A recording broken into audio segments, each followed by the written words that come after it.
سلام الله عليكم الحباب. كنتمنى أنكم تكونوا بخير وعلى خير. قبل ما نبداو حكايتنا وإلا كنتم مستمتعين معايا كنتمنى أنكم ما تبخلوش عليا باش تضغطوا على زر الاشتراك وتنضموا لعائلتنا الصغيرة. وإلا عجبتكم الحكاية بطبيعة الحال ضغطوا على زر لايك وخليوا لي تعليق زوين بحال قلوبكم. وبسم الله نبداو حكايتنا. كان يا مكان في واحد دوار صغير غارق وسط الخضورة، كل صباح كيتزين بصوت الفروج والغنى ديال الطيور وريحة الخبز السخون اللي كتفوح من الديور. كانت كاينة واحد المرأة سميتها سلمى، امرأة ماشي بحال اي امرأة، كان كيتربى بيها المثل في الحياء والادب وحسن المعاملة. سلمى كانت يتيمة ما عندها لا اب ولا ام، تربات وسط قساوة الدنيا، ولكن اليتم ما قدرش يسرق منها طيبة القلب ولا الابتسامة اللي كانت منورة وجهها كيف ضوء القمر. كانت بيضة بملامح هادئة، عينيها كبار وفيهم الحنان وكلامها موزون، وما عمرها ما خرجت شي كلمة ديال العيب ولا جرحت شي واحد، وما كتدخلش في راسها شي حد. جاراتها كاملين كانوا كيبغيوها وكيحترموها، الكبير قبل الصغير. اللي مرضات تلقى سلمى واقفة عليها، واللي احتاجت شي حاجة تلقاها أول وحدة دقات عليها الباب. ما كانت كترد شي طلب ولا كتعاير شي محتاج، وكانت ديما كتقول الخير اللي كنديرو اليوم غدا غادي نلقاوه قدامنا. أما دارها فكانت بسيطة من برا، اللي يشوفها يقول دار عادية بحال باقي الديور، ولكن غير كتحل الباب وتدخل كتحس براسك دخلتي لجنة صغيرة. كل حاجة فيها مرتبة، والزرابي نقيين والنحاس كيلمع، والورد في القرعة ديال الطين معطرين الجو، وريحة الخبز والسمن البلدي معمرة الدار. حتى اللي كيجي عندها مرة كيبقى يتمنى يرجع مرة أخرى. وكان رزقها من الدنيا هو راجلها علال ما كانش راجل كيتعاود، طويل القامة زين وهيبته كتسبق كلامه، ولكن وخا الهيبة ديالو كان قلبه أحن من الحرير. معروف وسط القبيلة بالصدق والأمانة والكرم والرجولة، عمر شي واحد ما سمع عليه كلمة خايبة ولا شافو ظلم شي مخلوق. كان يخدم بيديه في الأرض من يطلع الفجر حتى تغيب الشمس، وعرق جبينو كان هو السبب الخير اللي غارقين فيه. أما على سلمى فكان كيعشقها عشق ما عنده حدود، كان كيشوفها أعظم نعمة عطاها ليه الله، وما كان كيبخل عليها لا بكلمة زوينة ولا بهدية ولا بحنان. حتى الجيران كانوا كيقولوا الله يرزق كل بنت براجل كيف علال. تزوجوا على حب كبير، وكل عام كيدوز كان الحب ديالهم كيكبر أكثر من اللي قبله. صحيح الله ما رزقهمش بالوليدات، ولكن عمرهم ما خلاو هادشي يدخل بيناتهم. كان كل واحد فيهم هو الدنيا كاملة الآخر، وكان نهارهم كيبدا بنفس الطريقة الزوينة. قبل ما يطلع الضو كتفيق سلمى على صوت الأذان، كتوضى وتصلي صلاتها، وكتبدا توجد الفطور راجلها، مرة حريرة سخونة، مرة مسمن بالعسل، مرة بايد بلدي وبالزيت البلدية، ومعه آتاي من نعناع كتفوح ريحته في الدار. ومن بعد كتوقف حدا الباب تسناه حتى يفيق، ومنين يخرج من الدار كتستقبلو بابتسامة كترد الروح. علال كيضحك وكيقول الله يحفظك لي يا سلمى، نهاري ما يحلى غير الا ما شفت هاد الوجه ديالك. كتحشم وكتجاوبو وتقول ليه الله يرضي عليك زماني والله يسهل عليك الخدمة. كيفطر وهو مرتاح، وقبل ما يخرج كيبوس راسها وكيمشي للأرض يخدم فيها، وهي كتبقى واقفة كتبعو بعينيها حتى كيغيب على شوفاتها. ومن بعد كتبدا هي خدمتها، كتجمع الفراش وتشطف الدار وتغسل الميعنات وتعجن الخبز بيديها وكطيب الغدا. وكل خدمة كانت كديرها بحب، حتى اللي يشوفوها يقول هاد الدار معمورة بالبركة. ومنين تكمل شغالها كانت كتخرج قدام الباب شوية، كتلقى جاراتها مجموعين، وحدة كتغزل، وحدة كتغيط، ووحدة كتقشر اللوز، وشي غير كتشرب اتاي وكيحكيو على هموم الدنيا. كانت سلمى كتجلس معاهم ساعة ولا قل، تضحك وكتبدل معاهم الحديث، ومن بعد كتسمع صوت خطوات علال راجع من بعيد.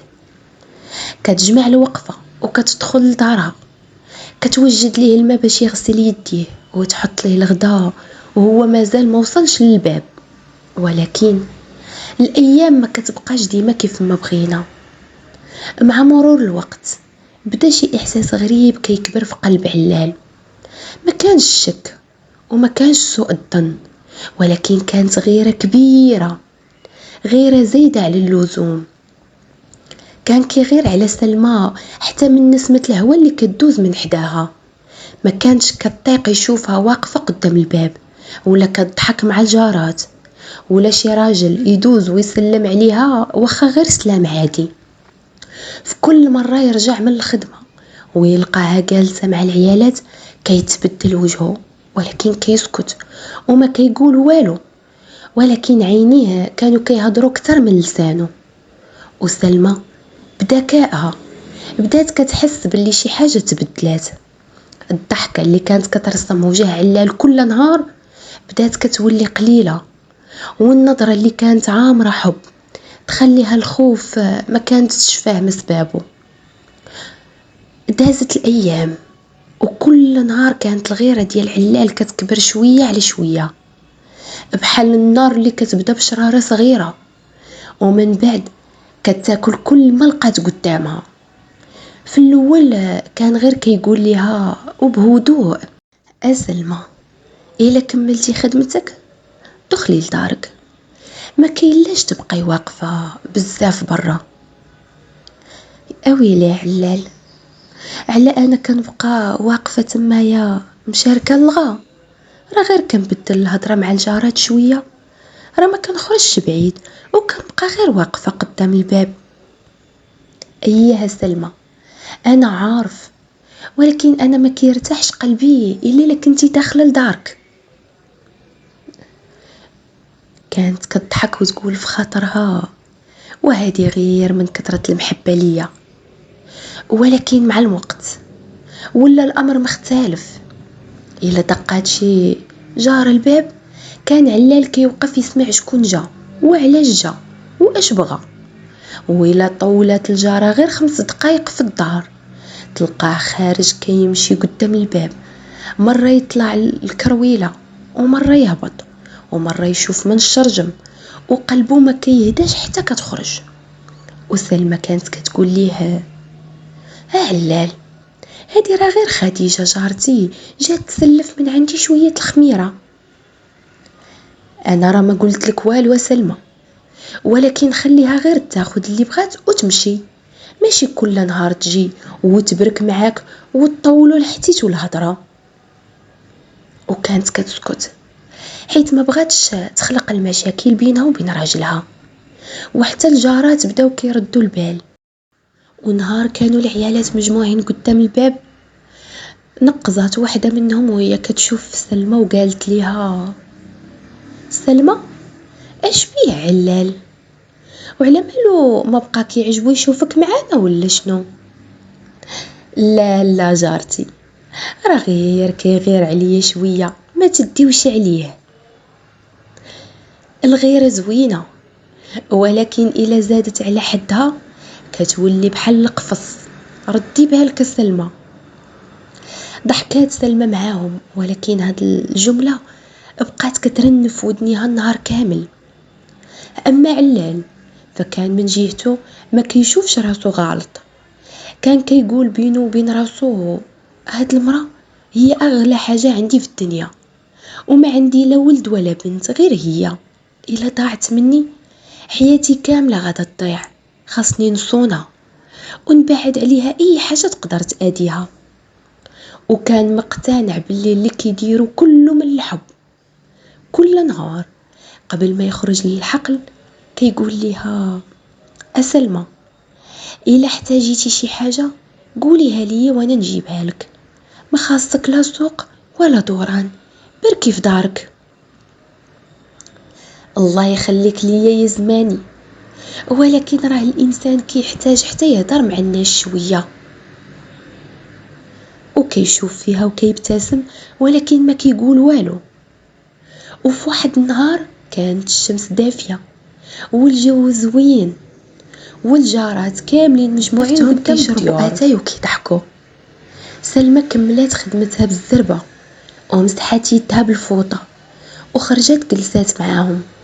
كانت الضحكه ديالها كترجع ليها الروح حتى نسات الوقت.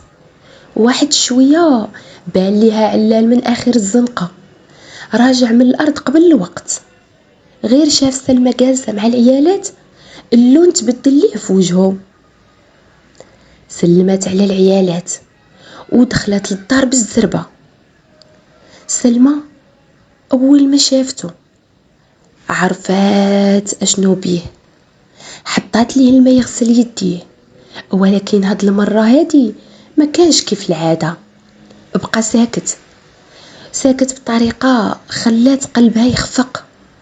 واخيرا قال بصوت هادي ولكن فيه العتاب: أسلمى، واش انا ما وصيتكش وقلت لك من قبل ما تبقيش تخرجي؟ عرفت علال، ولكن راه جلست معاهم غير شويه، كل نهار شويه، كل نهار ساعه، وانا راه قلبي يا سلمى راه ما مرتاحش لهاد الشيء. علال، راه غير عيالات بحالي بحالهم، ما درت والو وما فيها حتى شي عيب الا بركت وتحتت معاهم شويه وتلفت الوقت. حتى الا كانوا عيالات انا ما كنبغيكش تبقاي برا بزاف. الناس ما بقاوش كيقولوا الناس والزمان تبدل. سكتات، ولكن لأول مرة حسات بأن الدار اللي كانت كتشوفها جنة بدات الحيوط ديالها كتضيق عليها. بقات كتخدم وهي ساهية ولقات راسها كتسول: واش بصح الحب خاصو يكون هكا؟ واش الانسان حب شي واحد خاصو يحبسو على الدنيا كامله؟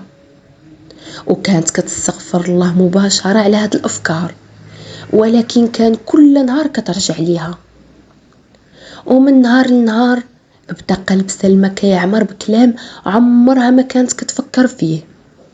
اما علال فكان مازال مقتنع انه كيدير غير اللي فيه الخير لمرته، وما كانش عارف ان هاد الغيرة اللي كيشوفها حب غادي تكون هي اول شرارة الغيمة كبيرة غادي تخيم على حياتهم.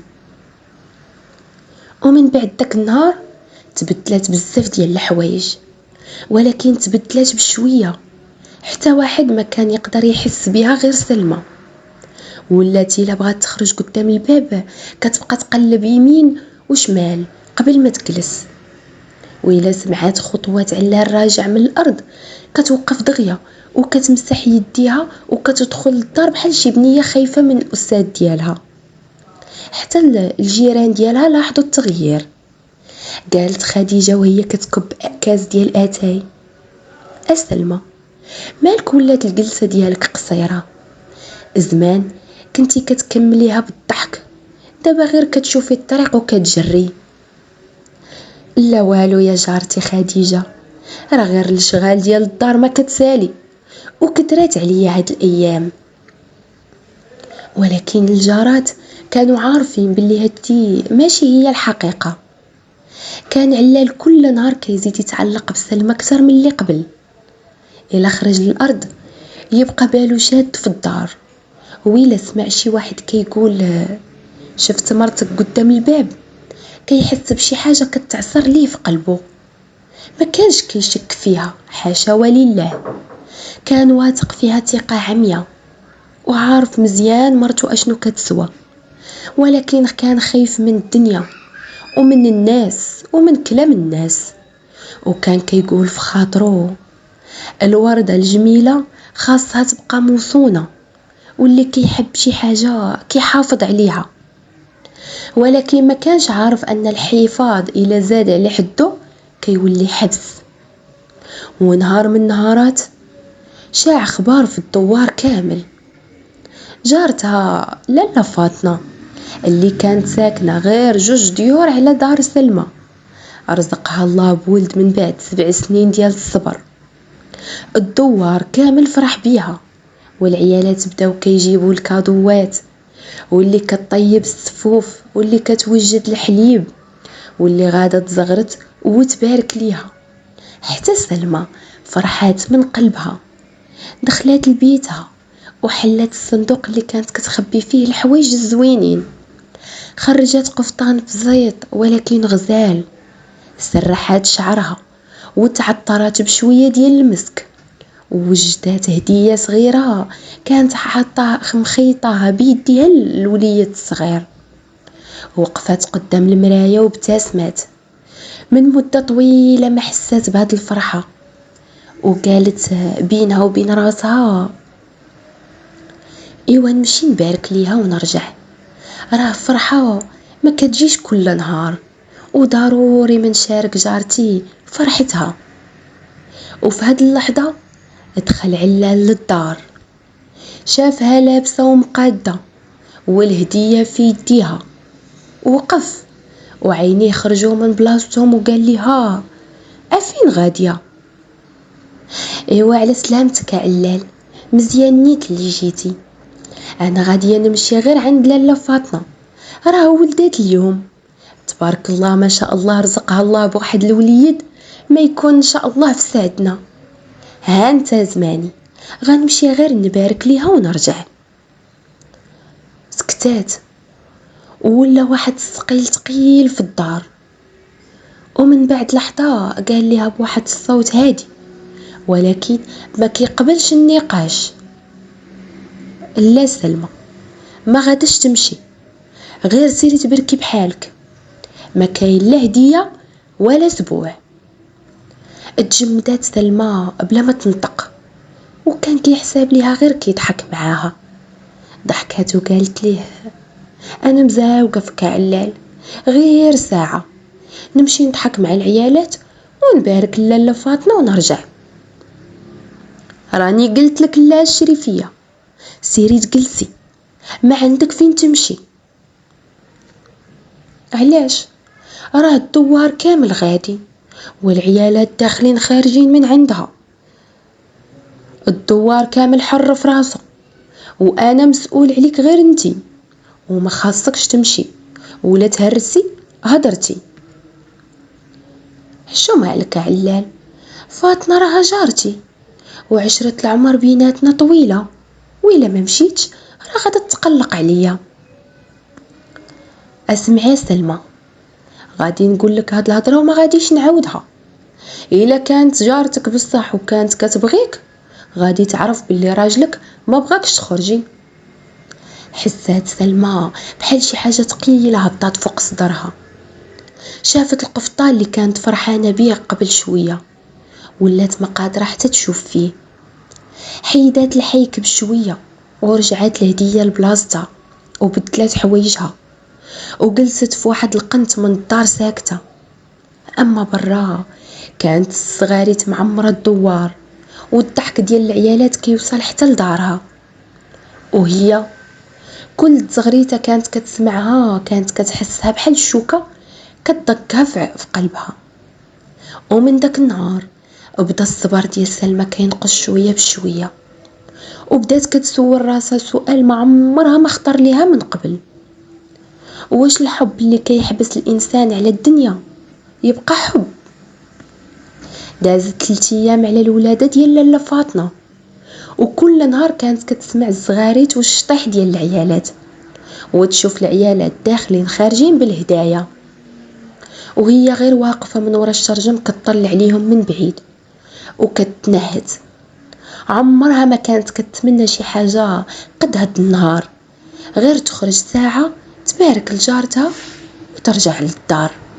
ولكن الأمنية ديالها بقات حبيسة بين 4 ديال الحيوط. زاد هادشي كسر ليها خاطرها، وولات الضحكة اللي كانت معروفة بها بدات كتغيب من وجهها.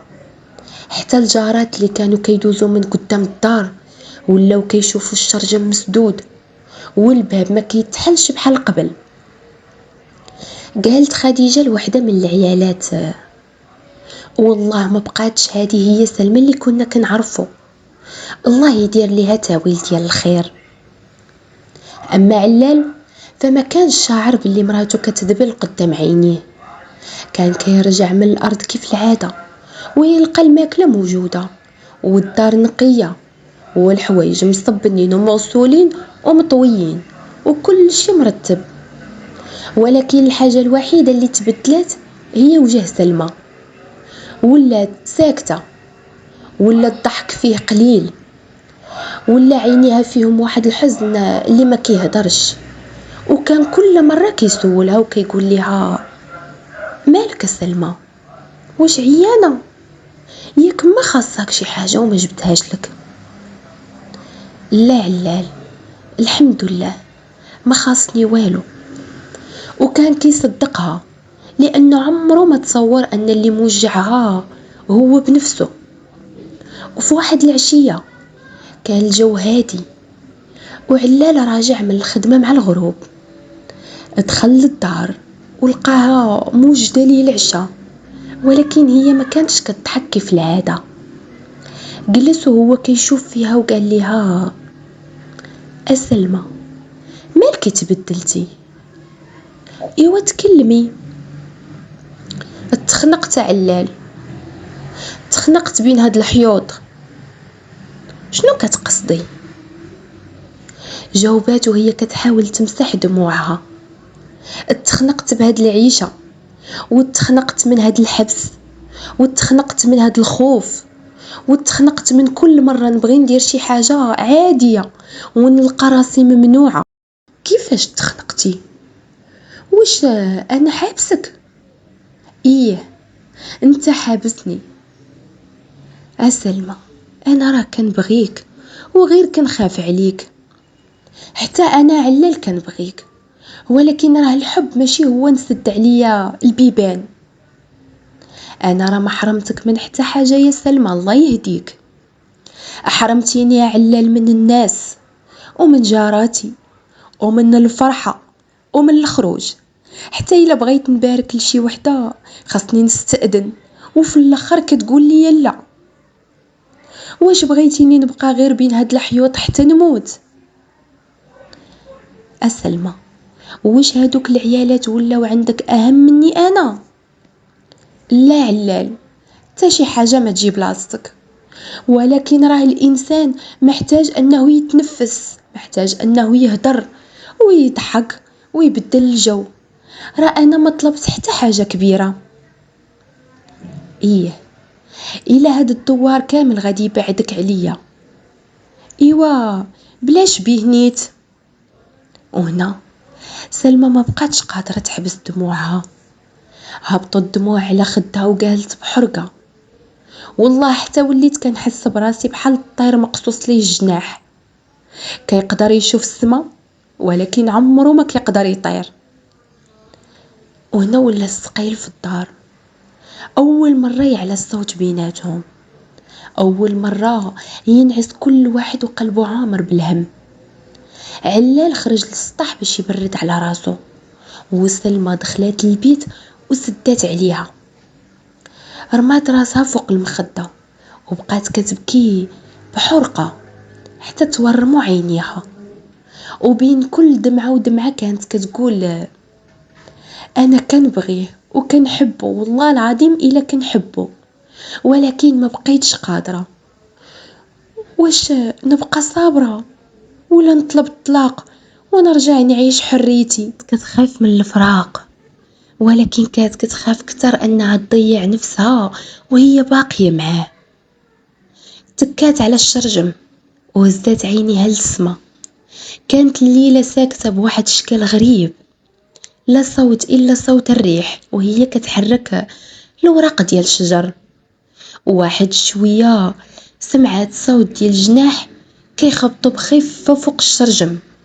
رفعت عينيها وتجمد الدم في عروقها، حيت شافت طير غريب ريشو كيلمع تحت ضوء القمر، وعينيه كيبانوا بحال عينين الانسان، واقف كيشوف فيها بلا ما يرمش. وسلمى بقات جامده في بلاصتها وما عرفت واش تهرب ولا تقرا الشهاده ولا غير تبقى كتشوف فيه. بقات سلمى واقفه قدام الشرجم وقلبها كيضرب دقه ورا دقه، حتى حسات بحالو غادي يخرج من بلاصتو. الليل كان ساكت بواحد الشكل غريب، لا صوت ديال الناس ولا نباح ديال الكلاب، حتى الريحة حبسات بحال حتى هي كانت كتسنى اش غادي يوقع. اما داك الطير فما كانش بحال اي طير شافته في حياتها، ريشو كان كحل فيه لمعة فضية، وكل ما ضرب جناحه كيبان بحال نجوم صغار كيطيروا معاه، وعينيه كانوا كبار صافيين وفيهم واحد الهيبة اللي تخلي اللي يشوفهم ما يقدرش يحيد عينيه عليهم.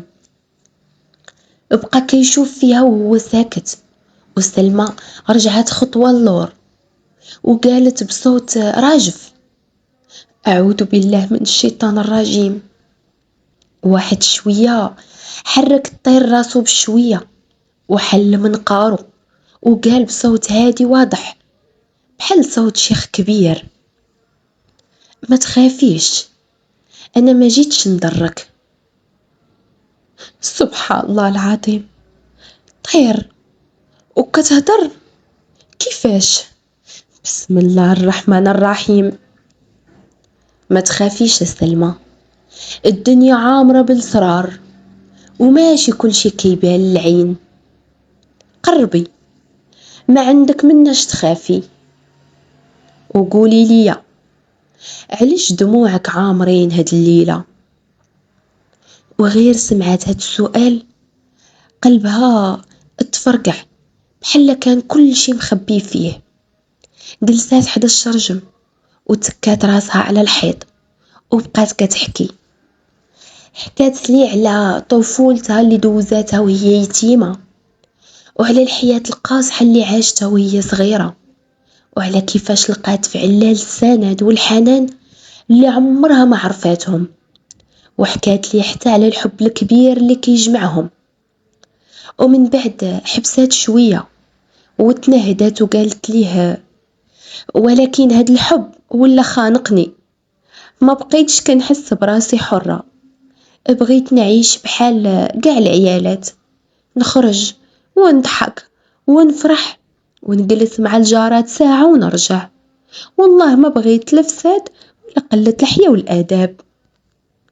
مسحت دموعها بطرف زيفها وكملات: واليوم لأول مرة كنفكر نفارق راجلي. بقى الطير ساكت لحظة بحال كان كيفكر في كلامها وقال ليها: إلا كنتي باغية الحرية نقدر نعاونك. واش بصح تقدر تعاوني؟ ايه، ولكن قبل ما تاخدي اي قرار خاصك تشوفي الحقيقة اللي مخبية على عينيك. ومد الطير ليها جناحه، كان فيه خاتم غريب، خاتم من معدن ما عرفاتو سلمى لا ذهب ولا فضة، ولكن كاين كيلمع بلون ما بين الزرق والفضي، وفيه حجر صغير كيضوي بحال قطرة ديال القمر. شداتو يديها كيترعدو قالت ليه: اشنو غندير بيه؟ سمعيني مزيان سلمى، غدا ملي يخرج علال الارض لبسي هاد الخاتم، ومن بعد زوري اي دار من ديور صحاباتك. ايه، وها انا قاع درت هادشي اللي قلتي ليا، وشنو غادي يوقع ولا شنو غادي يتبدل؟ غادي تشوفي اللي عمر عينيك ما شافت، وغادي تعرفي ان البيوت ماشي كلها كيف ما كيبان عليها من برا. كاين اللي كينعس فوق الحرير وقلبه محروق، وكاين اللي كينعس فوق الحصير وقلبه هاني. وإلا درت اللي قلتي ليا، واش غادي نلقى الجواب اللي كنقلب عليه؟ الجواب كاين وموجود، ولكن خاصك تكوني مستعدة تشوفي الحقيقة كاملة، ما تشوفيش غير الجزء اللي كيعجبك. وقبل ما تزيد تهدر، اضرب بجناحو ضربة قوية وتناثر من ريشو بحال غبرة من النور، وفرمشة عين اختفى. بقات سلمى واقفة كتشوف بلاصتو والخاتم باقي بين صباعها. ما عرفت واش اللي وقع حلم ولا حقيقة، ولكن كانت متأكدة من حاجة وحدة: غدا ومع طلوع الشمس حياتها غادا تبدل للأبد. وغير طلع الصباح والدنيا كانت هادية، وندا مازال مرشوش فوق ورق الشجر، والفروج كيصيح من بعيد كيغوت على أنه بدا نهار جديد. أما سلمى فعمرها ما فاقت بكري بحال داك النهار. كانت أول حاجة دارتها هي أنها حلات يديها وبقات كتشوف في الخاتم اللي عطاها الطير. كل ما وقع ليها ضوء الصباح كان كيلمع بواحد اللمعة غريبة، حتى كيبان بحال فيه شي روح. وقالت بينها وبين راسها: واش بصح اللي وقع البارح كان حقيقة ولا غير حلم من كثرة البكا؟ ولكن غير مسات الخاتم حسات بسخونية خفيفة دازت من صباعها حتى لقلبها، وعرفت أن داكشي اللي وقع ماشي حلم. خباتو في جيب قفطانها وبدات كتوجد الفطور بحال كل نهار. وغير شوية خرج علال من البيت. أول ما شافها حس بالندم على داك الصداع اللي داز معاه البارح. قرب منها وقال لها: صباح الخير يا سلمى. ردات عليه بابتسامة خفيفة، ولكن ما كانش بحال الابتسامة اللي كان كيعرف. جلس يفطر، ولكن كان كيشوف فيها بين اللحظة والأخرى. وقال لها: واش مازال مقلقة مني؟ لا علال، ما دير في بالك والو، أنا راه بخير. ولكن كان واضح أنها كتقولها غير باش تسهلي الهضرة. وقف علال لبس الجلابة ديالو، وقبل ما يخرج قرب منها ومسح على راسها بكل حنان، وبلا ما يزيد حتى كلمة شد المحراج ديالو ومشى للأرض. بقات سلمى واقفة في العتبة كتشوف فيه حتى غاب في آخر الزنقة. منين تأكدات باللي بعد بزاف رجعت بالسربة للدار، سدات الباب وخرجت الخاتم ولبساتو. في أول لحظة ما وقع والو، وقالت مع راسها: يمكن غير كيخرف عليا هداك الطير. ولكن قبل ما تكمل الجملة حسات بالخاتم سخن شوية. شدات حيكها وخرجت من الدار. كانت أول وجهة ليها دار مريم. مريم ما كانتش غير جارتها، كانت صاحبتها من نهار تزوجات. كانوا كيفرقوا بينهم غير حيط واحد، وأسرارهم كلها كانت معروفة بيناتهم. كل فرحة كانت كيتقاسموها، وكل هم كانت كتلقى عند مريم كتفرغ ليه قلبها. وسلمى كانت ديما كتحسدها على الابتسامة اللي ما كتفارقهاش. عمرها ما شافتها مكشرة، وعمرها سمعتها كتشكي من راجلها المختار. بالعكس، كانت ديما كتقول: الحمد لله، والله يدومها نعمة. وصلت سلمى للباب، دقات دقة خفيفة. خرجت مريم، وأول ما شافتها تهلت أساريرها وقالت وهي كتعانقها: يا صحيبتي، وفين هاد الغيبة؟ توحشتك بزاف. ايوا هانا صاحبتي، مني شفت راسي طولت عليك الغيبة قلت نجي نشوفك. شداتها من يدها ودخلاتها للصالون. الدار كانت عامرة بالنقا، وريحة اتاي بالنعناع معطرة للدار. قالت مريم: جلسي يا صاحبتي حتى نوجد لك كاس ديال اتاي. ومشات كتجري للكوزينة. بقات سلمى بوحدها في الصالون وتفكرت كلام الطير. شافت في الخاتم اللي في صبعها وقالت بواحد الصوت بشوية: بسم الله. وواحد شوية تهز الخاتم، وفي وسط البيت خرج نور قوي، قوي بزاف، حتى غمضات عينيها حتى جعماها، وغير حلاتهم ما بقاتش في الصالون اللي كانت فيه. لقات راسها كتشوف نفس الدار، ولكن في ليل حالك. وشافت مريم كتجر رجليها بالعيا، وجهها صفر وعينيها حمرين من كثرة البكا. وفي هاد اللحظة كتسمع صوت الباب كيتحل بقوة، ودخل مختار، وما كانش هذاك الراجل الهادي اللي كيعرفوه كاع الناس.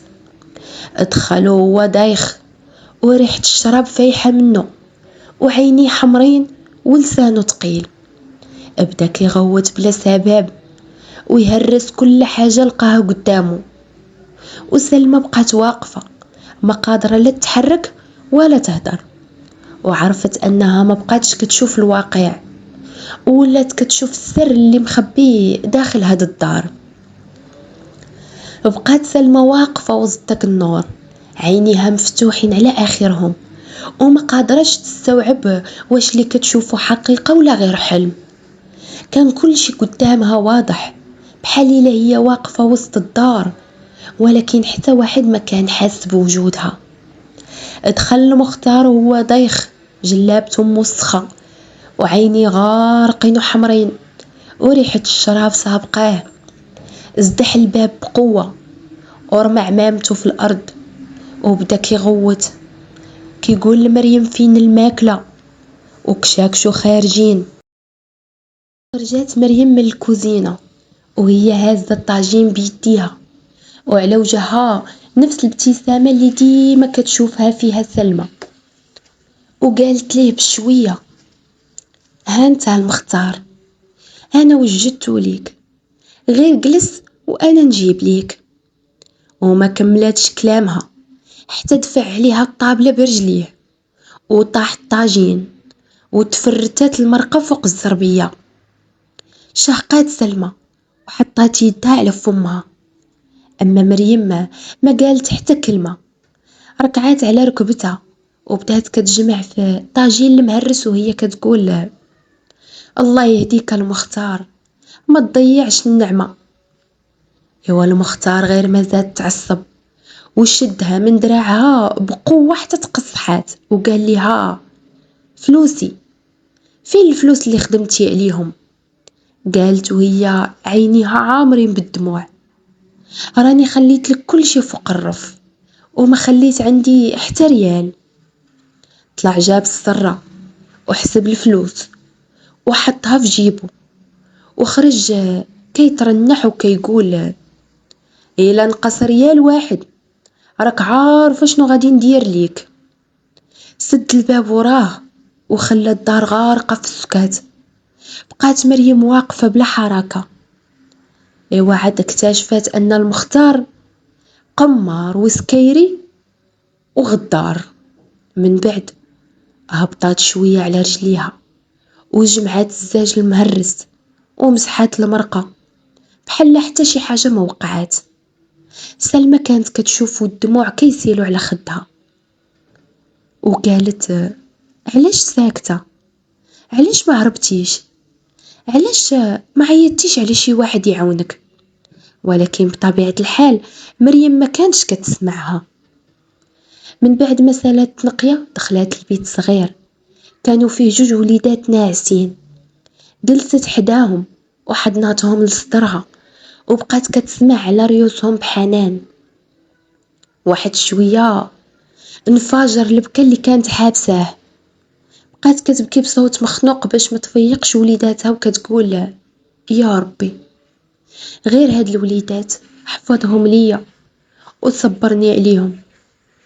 كانت كتدعي وهي ماسكه يديها للسما، وكل كلمه خارجه من قلب محروق. اما في النهار فنفس هاد المراه كانت كتحط الكحل وتسرح شعرها وتخرج للدوار بضحكه مرسومه على وجهها، حتى الناس كاملين كيحسبوها عايشه في السعاده. وفي هاد اللحظه اختفى الضوء، ورجعت سلمى كتلقى راسها في الصالون ديال مريم بحال الا ما وقع والو. دخلات مريم وهي هازة الصينية فيها اتاي وكعب غزال وحطاتها قدام سلمى وضحكات وقالت: سمحي لي يا صاحبتي، واقيلا تعطلت عليك وخليتك جالسة غير بوحدك. وبقات سلمى كتشوف فيها وما قدراتش تنطق. كانت نفس الابتسامة ونفس الوجه المشرق، ولكن دابا ورا هاد الابتسامة ولات كتشوف بحر كامل ديال الدموع. شدات يد مريم وقالت ليها بصوت كله حنان: مريم صاحبتي، واش انتي بخير؟ سلمى: مالك هاد الصباح؟ الحمد لله اختي. مالك كتسولي بهاد الطريقة؟ والو مريم، غير حسيت بيك وقلت نسول عليك، راكي صاحبتي وجارتي وكتر من اختي. تنهدات مريم وشربات جغمد من اتاي وقالت بابتسامة راضية: الحمد لله صاحبتي، ما عندنا لا القصور ولا الذهب، ولكن عندنا خبزة كناكلوها وليداتها ما قدام عيني، وكل نهار كنقول الحمد لله على اللي عطاني ربي. الدنيا ما فيها حد مرتاح وكل واحد هاز همه، غير الناس ما كيبينوش. وهاد الكلام طاح على قلب سلمى بحال الرعدة. قالت في خاطرها: سبحان الله، هادي كتضحك قدام الناس وانا كنت كنحسبها اسعد وحده في الدوار، وهي كل ليله كتموت 1000 مرة. بعد ما شافت سلمى كل شي بعينيها حشمات من راسها وهزات الكاس ديال اتاي وشربات منه 2 جغمات وناضت. قالت ليها مريم: افين غادا صاحبتي؟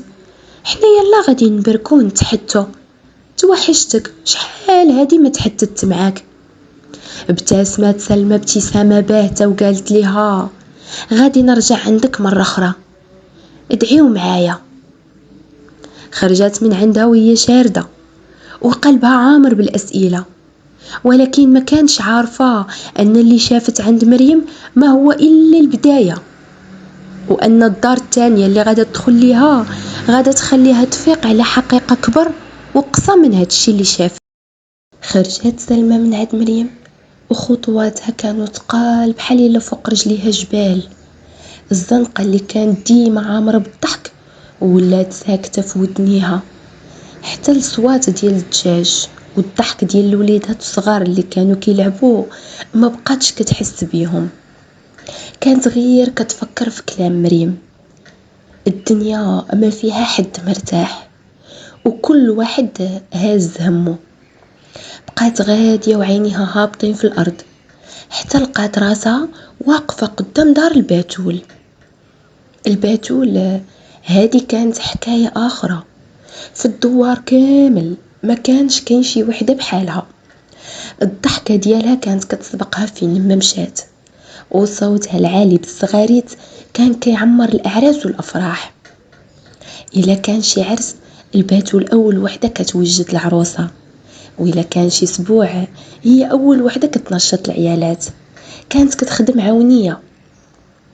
إلا كانت شي خطوبة كتلقى الباتول وسط الحلقة كتصفق وتغني وتضحك حتى كيتعدى الضحك الناس كاملين. وكانت ديما كتقول: الدنيا قصيرة، اللي ضحك اليوم ربح نهارو.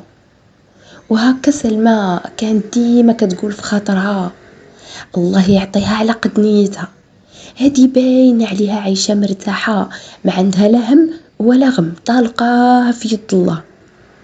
وقبل ما تدق الباب هبطات عينيها على الخاتم اللي في صبعها وتفكرت كلام الطير: ما تحكميش على الدار من الباب ديالها.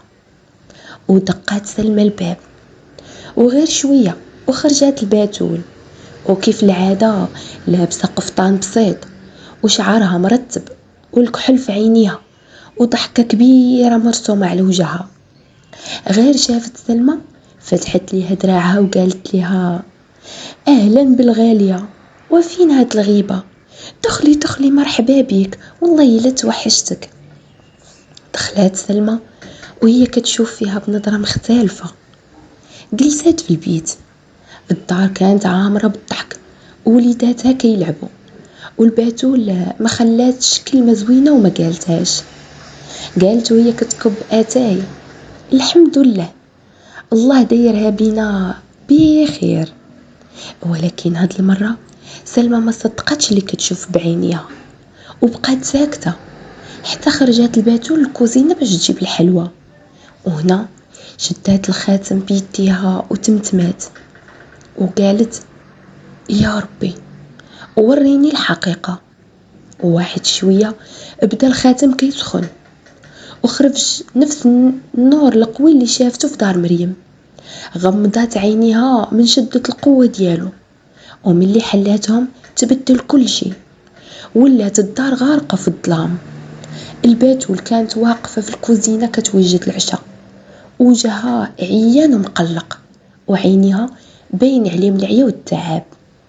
وواحد شوية تحل الباب ودخل مصطفى، وجهه مكشر وغاضب وعيني عامرين بالغضب. ما سلم ما هدر وما سول حتى على حال وليداته. اول كلمه خرجت من فمه كانت: فين هو العشاء؟ جاوباته الباتول وقالت ليه: ها هو واجد، انا غنجيب لك تاكل. وغير تلفتات غدا قاصده الكوزينه وهو يجرها من شعرها وقال لها: هادي اخر مره ندخل وما نلقاش الماكله فوق الطبله. ومشى دخل الكوزينه وكيقلب هنا وكيقلب هنا، مال هادي ناقصه، مال الفلوس ناقصين. قالت ليه باللي ما نقصت والو، شريت غير شويه الخبز والحليب للوليدات. ما عطاهاش فرصه باش تكمل وهز يدو ونزل على وجهها بواحد التصرفيقه قويه حتى طاح الشريط اللي كانت رابطه بيه شعرها. رجعت 2 خطوات للور ولكن ما نطقاتش. شد عصا كانت مركونه حدا الباب وبدا كيضرب فيها بلا رحمه بلا شفقه، كيضرب ويضرب. مصطفى معروف عليه راجل بخيل وسقرام وما كيبغي حتى شي حاجه تنقص من دارو. بخيل على مرته وبخيل على وليداته، غير لاله الباتول اللي تخدم باش كتجيب لوليداتها ما ياكلوا، ما كيصرف ما كيعيي راسو. الباتول مسكينه بقات حاضنه راسها بين يديها وكتقول وسط البكاء: الله يخليك مصطفى، حرام عليك، الدراري كيشوفوا. اما وليداتها كانوا مجموعين في واحد القند ديال البيت وكيبكيو من الخوف وما قادرين يديروا حتى حاجه. وسلمى كانت كترعد من الهول اللي كتشوف، دموعها هبطوا بلا ما تحس وقالت: يا لطيف يا ربي، واش هذه هي الباتول اللي كتقيل تضحك مع الناس كل نهار؟ بقات كتشوف حتى عيا مصطفى، رمى العصا وخرج من الدار وخلاها طايحه في الارض. وغير دقايق قليله بدات الباتول كتفيق بشويه، وخا مقصحه اول حاجه دارتها مشات حضنات وليداتها ومسحت ليهم دموعهم وقالت ليهم وهي كتحاول تبتسم: ما تبكيوش يا وليداتي، ما تخافوش، راه غير باباكم معصب اليوم. ومن بعد دارت الوضوء وفرشت الصربيه ووقفات كتصلي، وهي ساجده كانت الدموع كتنزل على خدودها وكتقول: يا ربي تصبرني وتفرجها من عندك، ما عندي غير بابك. وسلمى بقات واقفه وقلبها كيتقطع. دابا فهمات ان بعض الناس كيتعلموا يضحكوا قدام الخلق كاملين باش حتى واحد ما يعرف الجراح اللي مخبينها في قلبهم. اختفى النور مره اخرى ورجعت سلمى كتلقى راسها جالسه فوق الصربيه ديال الباتول بحال داكشي كامل ما كان غير طرفه عين. دخلت الباتول وهي هزه السينيه فيها براد ديال اتاي كيغلي وواحد الطبسيل عامر بالحلوى، حطات السينيه قدام سلمى وضحكات بنفس الضحكه اللي كانت ديما معروفه بها. قالت وهي كتضحك: هاكا لاله سلمى، اليوم خاصنا نفرحوا، راه الدنيا غير ليك ويوم عليك. بقات سلمى كتشوف فيها وعينيها عامرين بالدموع، كانت كتشوف نفس الوجه اللي غير شويه دابا كان مغطي بالدم، ونفس اليدين اللي كانوا كيترعدوا من الضرب دابا كيعمروا كيسان ديال اتاي بحال حتى شي حاجه ما وقعات. قالت ليها بواحد الصوت مخنوق: اصاحبتي الباتول، واش نتي هانية ومرتاحة؟ سلمى: الحمد لله، الحمد لله على كل حال، اللي جات من عند الله مرحبا بها. بقات سلمى ساكتة وقلبها كيتعصر. قالت البتول وهي كتشوف فيها: سلمى ما عجبتينيش، مالكي غير ساهية؟ جاوباتها سلمى وهي كتحاول تخبي اللي شافت: غير كنفكر واش الانسان يقدر يكون كيتألم ويضحك في نفس الوقت. يا سلمى يقدر، بزاف ديال الناس اللي كتشوف فيهم كيضحكوا راه الضحكه ديالهم غير باش يستروا جراحهم. ماشي كل هم خاص الناس تعرفوا، وماشي كل دمعه خاصها تطيح قدام الخلق. انا تعلمت حاجه وحده سلمى: الشكوى للناس ما كتنقص من الهم والو، اما الشكوى لله عز وجل هي اللي كترتاح لها النفس. ايوا اش نقول لك الباتول، الله يفرج همك. امين صحيبتي سلمى، ويفرج هم الناس كاملين. خرجت سلمى من عندها، ولكن هاد المره ما كانش هي نفس سلمى اللي دخلات. كانت كتمشي في الزنقه وعينيها عامرين بالدموع، وكل دار كتشوفها ولات كتقول في خاطرها: الله اعلم اش كاين ورا هاد الباب. وصلت لدارها ويديها كان مازال فيها الخاتم. دخلت وسدات الباب وما مشاتش كتجلس وسط الدار، وقفات وسرحات في عينيها وقالت: واش حتى انا عندي شي حاجه ما كنشوفهاش؟ وفي هاد اللحظه حطات يدها على الخاتم وغمضت عينيها، وخرج النور قوى من كل مره، عمر الدار كامله حتى الحيوط بان عليهم اللمعه. وشافت علال، ولكن ما كانش علال اللي كتشوف كل نهار. شافته كيخرج مع الفجر قبل ما تفيق هي، كيوقف قدام الدار وكيرفع يديه للسما وكيقول: يا ربي تحفظ لي مرتي سلمى، ولا توريني فيها شي حاجه خايبه، هي اغلى نعمه عطيتيني. ومن بعد كيمشي يخدم. شافته تحت الشمس الصيف الحاره والعرق كيسيل من جبهته ويديه عامرين بالجروح، ولكن ما كيحبش الخدمه. كل ما شاد الفاس كان كيقول: خاصني نخدم كتر باش سلمى ما تحتاج حتى حاجه. وشافته نهار باع الخروف اللي كان مربيه باش يشري لها القفطان اللي كان عجبها، وهو يقول لها: لقيت فيه ثمن زوين. وما قالش انه حرم راسه من حاجه كان كيبغيها. وشافته مرات كتيره كيرجع من السوق ويشوف شي هديه صغيره يشريها ليها وهو فرحان غير باش يشوف الابتسامه ديالها. وشافته في الليل مني كتنعس هي كيبقى سهران كيشوف فيها وهي ناعسه وكيبتسم ويقول: الحمد لله اللي رزقني بها.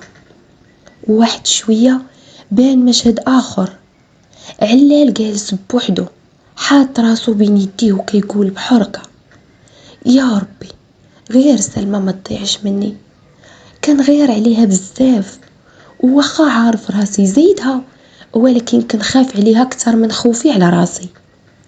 وهنا شحقات سلمى والدموع هبطوا بقوه، والاول مره فهمات ان الغيره ديالو ما كانش حاجه من الشك، ولكن من حب كبير وخوف كبر وما عرفش يعبر عليه بالطريقه الصحيحه. حيدات الخاتم من صبعها بالزربه وضماته لصدرها وبقات كتبكي وكتقول: يا ربي تسمح لي، كنت غادي نخسر اعز انسان في حياتي وانا ما كنتش كنشوف غير نص الحقيقه.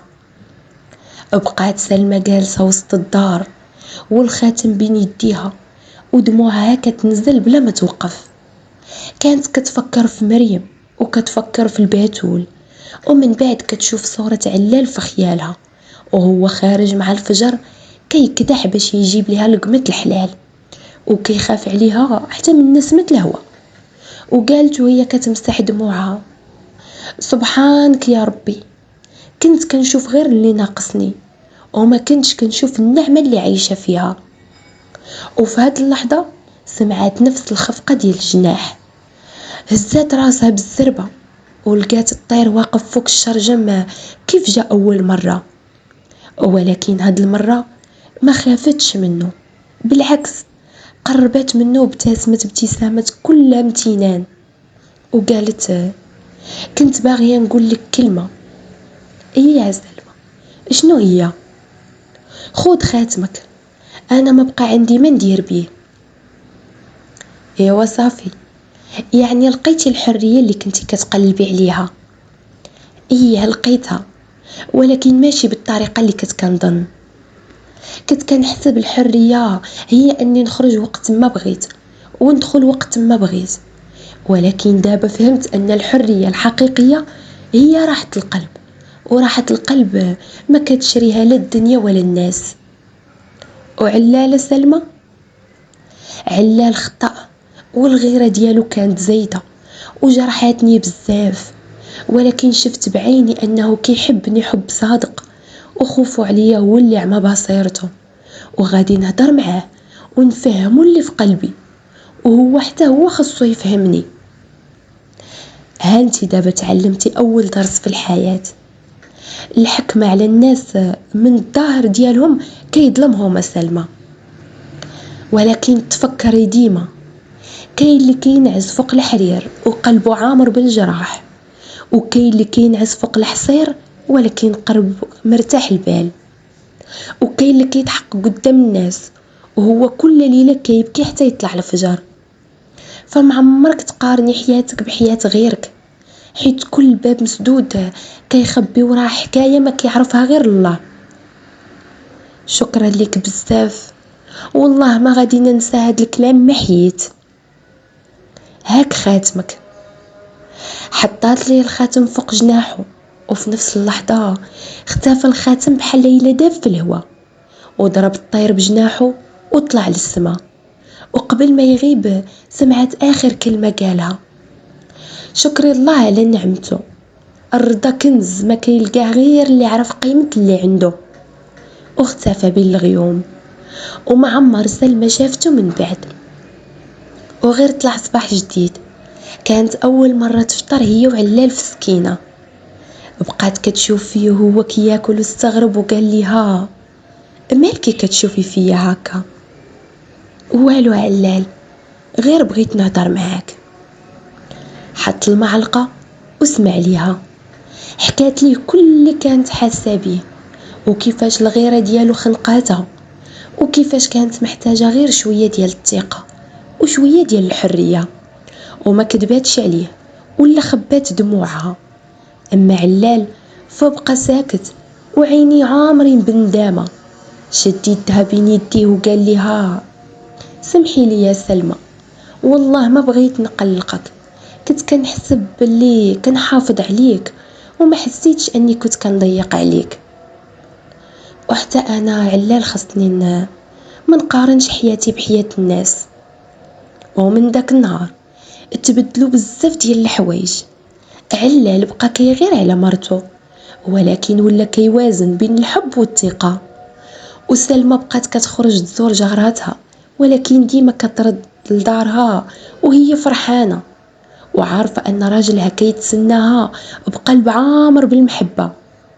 وزاد الحب اللي بيناتهم كتر من قبل، لأن الحب لا تفاهم كينقص، أما الحب اللي فيه الحوار والثقة كيعيش العمر كامل.